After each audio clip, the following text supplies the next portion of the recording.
Goeiedag, baie welkom by Woordspieël. Ons oordeenking vandag uit die Ou Testament uit is uit Levitikus hoofstuk 8.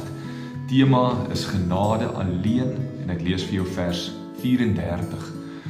Wat vandag gebeur het, is wat die Here beveel het, gedoen moet word om vir julle versoening te doen. God stel 'n hele stelsel in sy genade om versoening tussen mens en God te bewerkstellig onder hierdie ou verbond stelsel. Omdat God so heilig is en die mens in sy sonde toestand so onheilig, kan daar eintlik nie verhouding wees nie. Dit pas nie by mekaar nie. Daar kan nie verhouding wees nie. Daar moet eintlik oorlog en vyandskap wees tussen God en mens. Maar omdat God verhouding met ons as mens begeer en nie om ons te vernietig nie, nie om ons te verwerp nie, moes hy versoening bewerkstellig. Die mens kon met 'n liggaamlike volmaakte offer, deur met daardie offer te assosieer en daardie offer in sy plek te offer, kon hy dan nou versoening bewerkstellig tussen hom en God. En ons het al daaroor gepraat in 'n vorige oordeenking.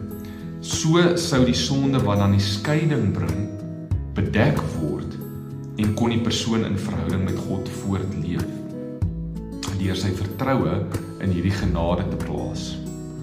Nou, hierdie ou verbondoffers was eintlik alles net heenwysings gewees, geloofshandelinge wat gerig was op Jesus Christus, die waarlike volmaakte offer wat in ons plek kom sterf het. En die bedoeling was dat selfs hierdie Ou Testament mense deur hierdie handelinge hulle geloof en hulle verwagting in 'n komende Messias sou plaas, die volmaakte lam van God. In ons geloofsassosiasie met Jesus vind daar versoening plaas.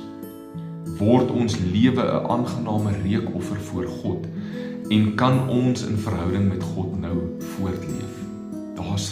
Daar's verhouding moontlik. Ons pas weer by God. Ons is geregverdig. Dank Vader dat ons nie meer deur al hierdie offers en hierdie rituele hoef te gaan wat maar net die sonde bedek het nie, maar dat ons nou elke dag toegewyd aan Jesus kan leef, omdat sy bloed ons sonde verwyder het. Daarom kan ons nou deur genade alleen in verhouding met God leef. Kom ons bid saam. Dankie Jesus dat U self gegee het as die volmaakte offer, sodat ek U kan ken en in verhouding met U kan leef. Amen. Mag jy 'n wonderlike dag hê. Plaas vandag jou vertroue in Jesus, die lam van God. Tot volgende keer.